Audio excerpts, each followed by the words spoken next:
بین المذاہب و مسالک رواداری کونسل پاکستان کے زیر اہتمام عالمی یوم امن کے سلسلے میں ای لائبریری الفتح سپورٹس کمپلیکس فیصل آباد میں پیغام امن کانفرنس کا انعقاد ہوا۔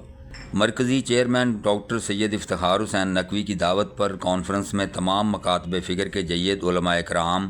دینی جماعتوں کے عہدیداران، مسیحی اور سکھ رہنماؤں اور سول سوسائٹی کے نمائندوں نے بھی بھرپور شرکت کی۔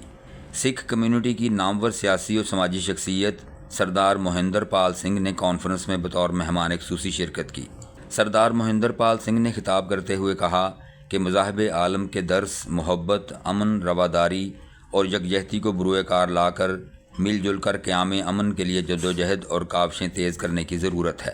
امن دا رستہ اس تو بہتر ہو ہی نہیں سکتا کہ اسی اپنی جو تعلیمات ہے وہ عمل کر لیے۔ اسی بجائے اس چیز دے کہ ویکھیے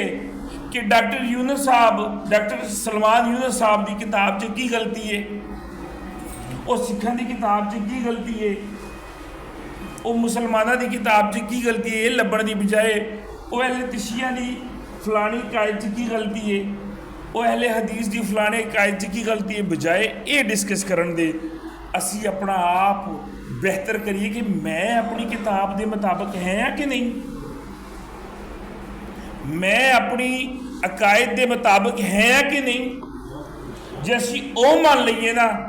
تو اللہ دی قسم امن ہی امن ہے۔ مرکزی چیئرمین ڈاکٹر سید افتخار حسین نقوی نے خطبہ استقبالیہ میں واضح کیا کہ بین المذاہب و مسالک رواداری کونسل کے پلیٹ فارم سے مذہبی اور مسلکی رواداری اور ہم آہنگی کا فروغ یقینی بنایا جائے گا۔ پیغام امن کانفرنس منعقد کی گئی جس میں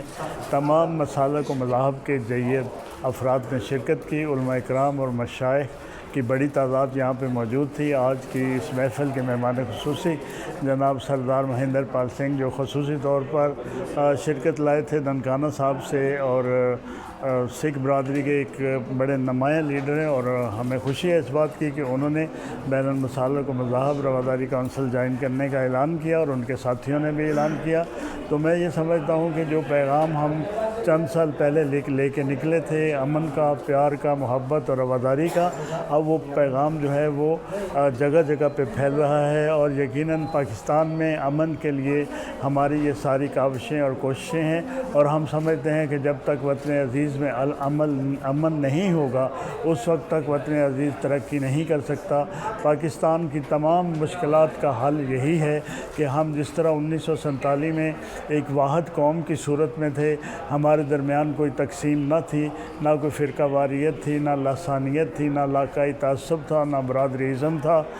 نہ کوئی صوبائی تعصبات تھے، بلکہ ہم ایک واحد قوم تھے، اور اس میں کوئی مذہب اور اس کی بنیاد پر کوئی لڑائی اور جھگڑا ہمارے درمیان موجود نہ تھا۔ سب نے مل کر جدوجہد کی اور پاکستان کا وجود قائم ہوا، اور آج ہمیں ضرورت ہے پاکستان کو عالمی دہشت گردی سے بچانے کے لیے، عالمی سامراج کی طاغوتی سازشوں سے بچانے کے لیے کہ ہم ایک دفعہ پھر مل کر ایک ملت واحدہ بن کر، ایک امت واحدہ بن کر، ایک پاکستانی قوم بن کر، اور اس ترجیح پر کہ پاکستان ہمارا ہے اور ہم پاکستان کے ہیں، جب ہم اپنی شناخت پاکستان کو بنائیں گے اور اپنا تعارف فرقے، نسل، رنگ